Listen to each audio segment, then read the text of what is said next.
Oh man, oh man, oh man, does it feel good to be first place in Major League Baseball. What's going on, guys? It's the king of 161st Street. I'm back with another video. Leave a like on this video right now because I know you're going to enjoy it. Leave a comment below on how confident you are in this team so far because I'm loving this, as you heard. I love where we're at right now. And hit a subscribe, Going for 1,000 subscribers by the end or by the beginning of the postseason, the end of the regular season. So I need your help to get there. I need to get to 1,000 subs by October, that means. So only people who can help me out are you. So please just help me out. Hit that subscribe button. But with all that out of the way, let's get into this because we got a lot to talk about. First of all, sorry the Monday video did not go out. I missed 2 recording days. Friday, I didn't feel good. And Monday, again, it's a situation like today. The Yankees got to stop playing these weekday 12:30 games. It's starting to get out of hand. I can't, with my recording schedule, it gets all mixed up. But again, it's on me. I apologize. But today's video is going to be on time. And boy, do we have a lot to talk about.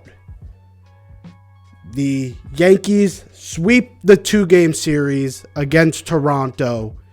And man, does it feel good.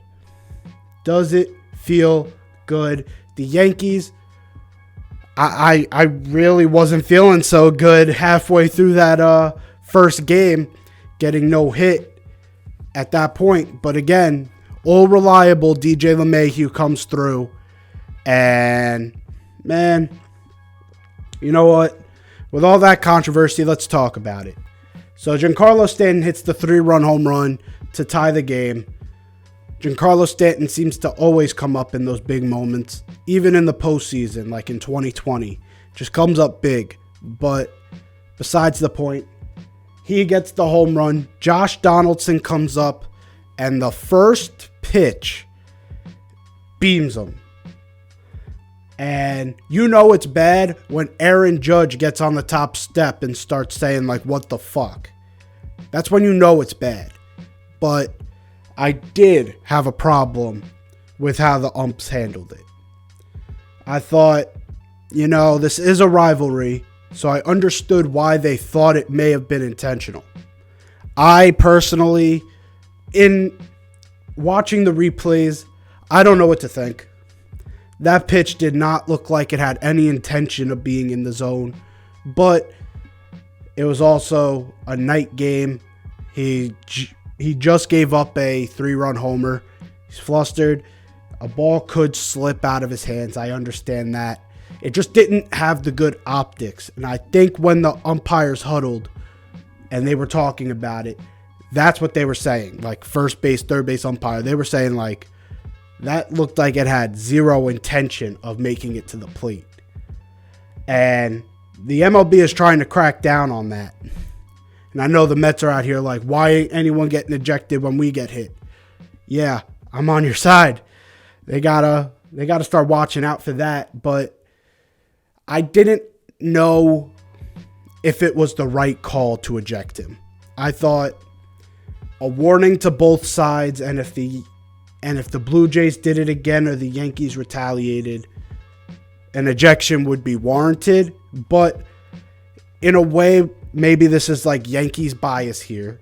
So all you guys in the comments on TikTok, because this is going on TikTok, Yankees bias here. But I could sort of see why when they huddled together, everyone else said yeah, that was intentional. It did not look like it had any, that pitch was a beam right to his shoulder. And once the pitches start getting up there, you start getting nervous.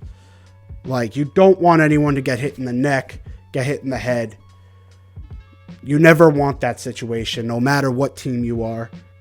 I thought that's a toss-up to me. I thought it may have been a quick trigger to throw him out. But this is one where I need your opinion. What do you think? Do you think he should have been thrown out of the game? Why? Why not? Let me know. But now the rest of the game, it seemed like the Yankees, the wheels were going to fall off as the top of the eighth comes and the Yankees give up 2 runs. It becomes 5-3. They don't do anything in the bottom of the eighth. They get through the top of the ninth, and in the bottom half, I'm not going to lose sight of this. I promised myself I would not lose sight of this. Jose Trevino and DJ LeMahieu both had incredible at-bats, forcing a 3-2 count, getting the walk. Both were coming back into the count. Those were incredible at-bats to even give Judge the opportunity to do what he did. And if you're watching this video, I'm guessing you already know what happened. Judge hits it into the second deck. Aaron Judge deserves to be paid. And I'm not going to go back on another tangent on that. But I need you guys to know when you're in the crowd saying, sign the contract, sign the contract. You know what you probably should be saying? You should be saying, pay this man. Pay this man. Because right now he is proving why the contract he offered is starting to seem fair. Yeah, I said it. The contract that he offered, not the one the Yankees offered him, the one that he countered with, allegedly. I'm going to say that allegedly because we don't know what happened in that meeting. Like, Brian Cashman could be lying out of his ass, right? He might be talking out of his ass just to save his own ass. But allegedly, with the contract that Judge countered with, or Judge's agents countered with, seems pretty fair at this point.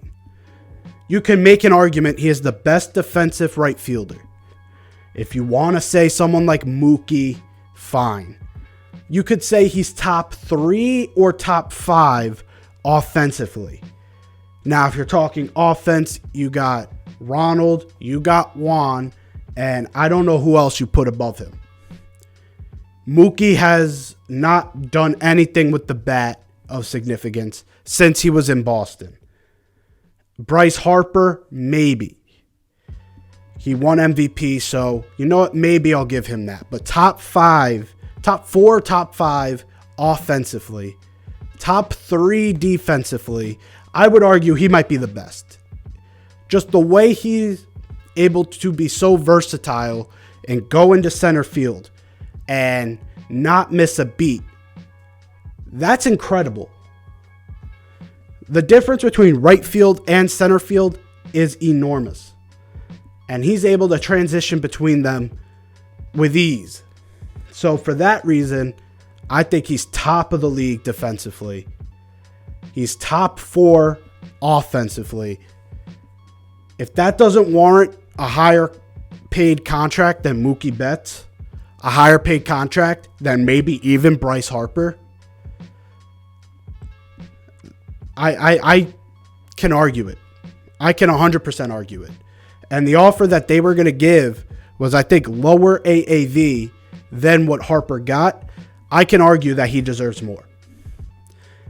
And I want to become an agent, so this may be my pro player eyes looking at it. But I truly believe that Judge deserves more money than Bryce Harper. But let's move on from that because I just said I wouldn't go on the tangent, and I did. Sorry. You know what? I can do what I want. I'm the king. Anyways, game 2. Jameson Taillon impressed me. Early on, he struggled to get some momentum behind him. He gave up bases loaded, no outs. And now Vladimir Guerrero Jr. comes to the plate. Or no, Lourdes Gurriel, because Vlad got on. So it was bases loaded, no outs. The Yankees don't play great defense behind him in this scenario.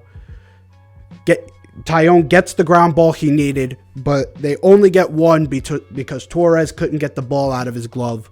So now it's 1-0, 1 out. and he strikes out the next guy and makes the next guy ground out. That gave him the momentum to go the rest of the way, and he did not look back, giving up only 2 runs on the game through 6 innings. Just an amazing start for Taillon, and something that he can build on, because he was one of our only, him and Severino are the only starters right now who aren't totally clicking. And with Severino, there's a lot of aberrations that go with him, but Taillon, he has looked visibly labored out there sometimes. So I'm glad to see that he is actually getting into a groove, especially later on in the game. That's awesome to see. But Michael King comes in.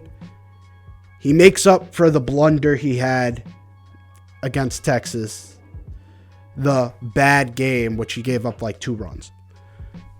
But still, even though he struggled in that game, very much think he's the most important guy there. I've given my thoughts on that already. Now we get into Gleyber Torres. I will admit when I am wrong. I'm a true Yankee fan, and I think you guys can see that throughout these videos. But what I mean by that is, I'm not one to shy away from the fact that I overreact easy.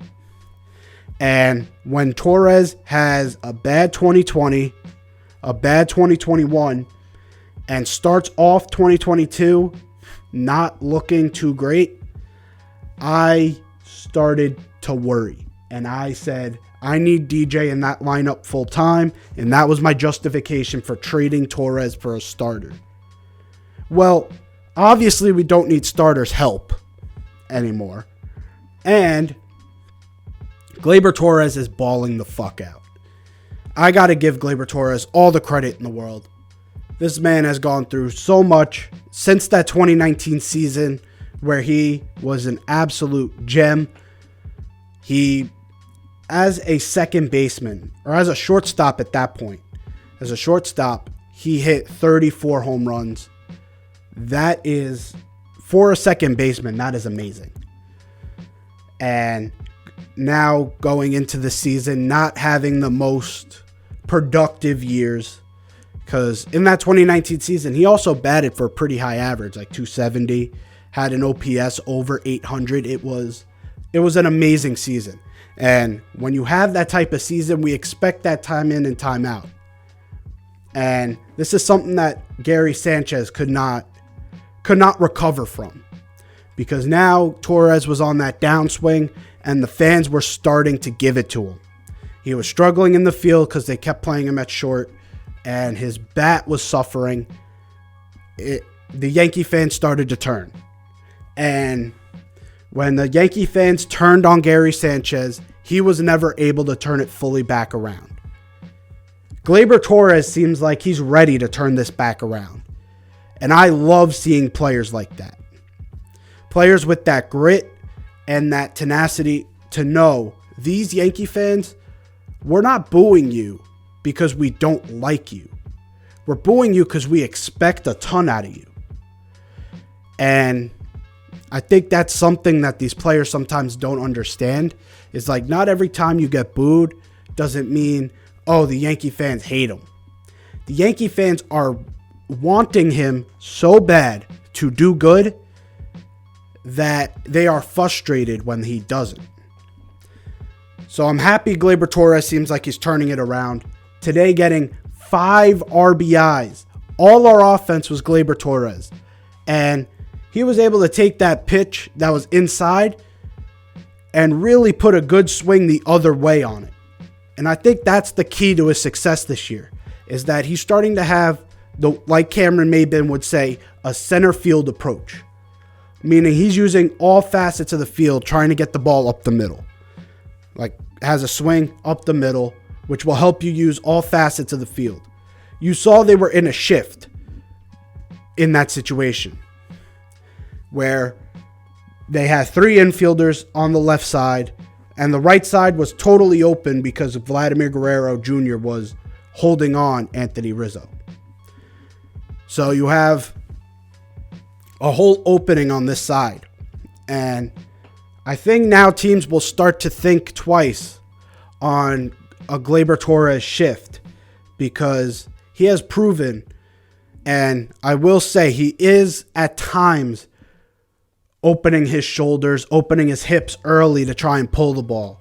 And that's okay for like the first pitch, but I love that he's starting to come up with a two-strike approach to where it's, I am okay with hitting it the other way. And that pitch a lot of times will not go out, because that was actually a pretty good pitch up and in. But that center field approach let him get the barrel to it, and then it goes into right field. That's the approach he needs in order to succeed. He can't be pressing for homers. And I think that's what he was doing in 2020 and 2021, trying to build on his 2019 season. And that's what really got him into trouble. So I love that Gleyber Torres is building on his success. Him and Aaron Judge right now are the grittiest duo. All right, I'll stop. They're the dynamic duo of this series, and both doing gritties on walk-off homers on this homestand. So what an awesome series. Yankees are now, I think, 6 up in the division, which, I mean, again, mid-May, not the best time to be talking about division standings, but these games are just as important as the games in September, because these games magnify the games in September. If you don't win these games, then you're forced to win them in September. So you'd rather get them out of the way before you get to the time where it's most important. You'd rather go into September with a 14-game lead than a 3-game lead, and now you got to hold it for the final push. But overall, awesome series. Pitching staff stepped up. What a start from Tyone. Sevy struggled, but was able to manage 6 innings. I love that this team is starting to get more grit, and I love that this offense is not 100% clicking, but they're still finding a way. And that's what I love, is when an offense can struggle. Because this is baseball. In baseball, you're not always going to have the most favorable situations.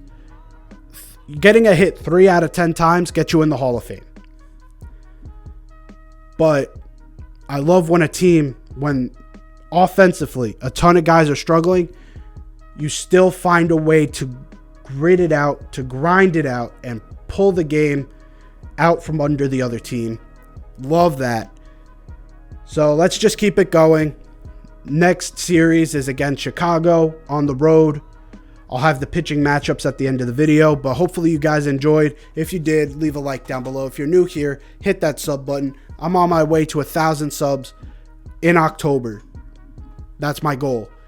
So hit that sub button to help me get my goal. Like the video. Comment your thoughts on everything I talked about. Do you think Judge is worth more than Bryce Harper? Do you think it was the correct decision to eject Yimi Garcia? Let me know down below. And until next time, I'm out of here. Peace.